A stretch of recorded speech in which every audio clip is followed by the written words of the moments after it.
அமைதியையும் சமாதானத்தையும் தருவதில்லை. கடவுளை அல்லாமல் இந்த உலகில் ஒரு மனிதன் கெட்ட நண்பர்களுடன் இணைந்து மொபைல் போன் மற்றும் ஆடம்பர வாழ்க்கைக்கு அடிமையாகிறார். அது மட்டுமல்லாமல் லௌகீக இச்சைகளால் கவரப்பட்டும் மதுபானம் குடித்தும் உல்லாசமாக இருக்கிறார். அப்படி இருப்பவர்கள் முடிவில் சந்தோஷம் சமாதானம் இல்லாமல் நம்பிக்கையற்றவராயும் ஏதோ ஒரு வகையில் தங்கள் வாழ்க்கையை முடித்துக் கொள்ளுகிறார்கள். இயேசு கிறிஸ்துவை ஆண்டவரும் இரட்சகருமாக ஏற்றுக்கொண்டு இயேசுவின் வார்த்தைகளுக்கு கீழ்ப்படிந்து வாழுங்கள். அப்பொழுது சந்தோஷம் சமாதானம் நித்திய ஜீவன் உங்களுக்கு சுதந்திரமாக இருக்கும்.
dados para o futuro.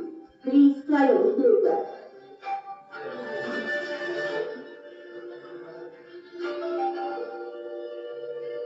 Driver is apparently switched off. Please try after some time.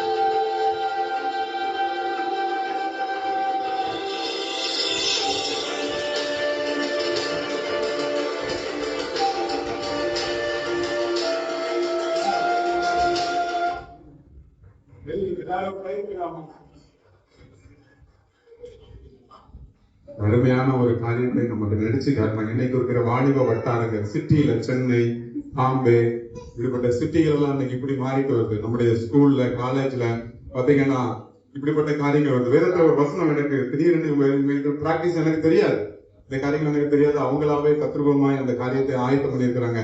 மனிதனை செம்மையானவனாக கடவுள் படைத்தார், ஆணும் பெண்ணுமாக படைத்தார். வேத வசனம் சொல்லுது, அவர்கள் தங்களுக்கு பலவிதமான உபாய தந்திரங்களை தேடிக்கொண்டு தன்னை தாமே மயக்குகிற வீணான காரியத்திலே அவர்கள் ஈடுபட்டு கொண்டு தேவன் தனக்கு வைத்திருக்கிற அந்த நித்திய வழியை, அந்த நன்மையை அவன் சூஸ் பண்ணணும்னு சொல்லி ஆண்டவர் அவனுக்கு முன்பாக நன்மையும் வைத்திருக்கிறார், தீமையும் வைத்திருக்கிறார். மனிதன் எதை தெரிந்தெடுக்கிறானோ அதனுடைய விளைவை அவனே அனுபவிக்கிறதற்கு ஆண்டவர் விட்டு விட்டார். நன்மைக்காகத்தான், உங்களுக்காக, எனக்காக இயேசு இந்த பூமிக்கு வந்தார். பாத்தீங்கன்னு சொல்லி சொன்னா, அவங்க இன்னைக்கு இருக்கிற பிள்ளைங்க பாத்தீங்கன்னா இங்க நடைக்காவலையே கஞ்சா நிறைய பரிமாறப்படுதுன்னு சொல்லி ஆக்சிடென்ட்ல அன்னைக்கு ஒரு நாள் ஒரு போன வாரத்துல நான் போலீஸ் பாத்தீங்கன்னா ஃபுல்லா நடைக்காவல அந்த லைன்ல நின்று செக் பண்ணதை நான் அன்னைக்கு ஒரு நாள் பார்த்தேன்.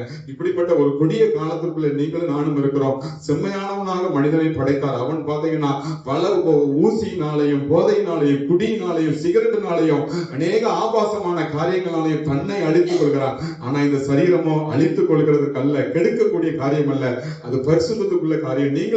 நீங்க நம்ம குடும்பத்துல சண்டை போட்டு பாருங்க, நம்முடைய சமாதானத்தை, நம்முடைய மனசுல இருக்கிற சமாதானம் போயிடும். அதை இது விட்டு கொடுத்து பாருங்க, சகிச்சு பாருங்க, முடிவு ஜெயமா இருக்கும்.